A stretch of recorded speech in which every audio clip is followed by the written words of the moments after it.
timeout. Thank you for video purposes only. Holy crap. Mimi would have a heart attack if she, you guys are very loud because the echo's in here. Okay, good job. you talk. You speaks. Yeah, I think Zoe has the best howl. Yes, you're still very husky. It's okay.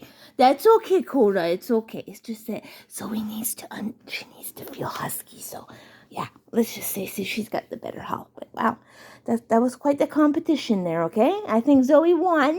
I think safe to say she won for today. Okay, we'll try again tomorrow.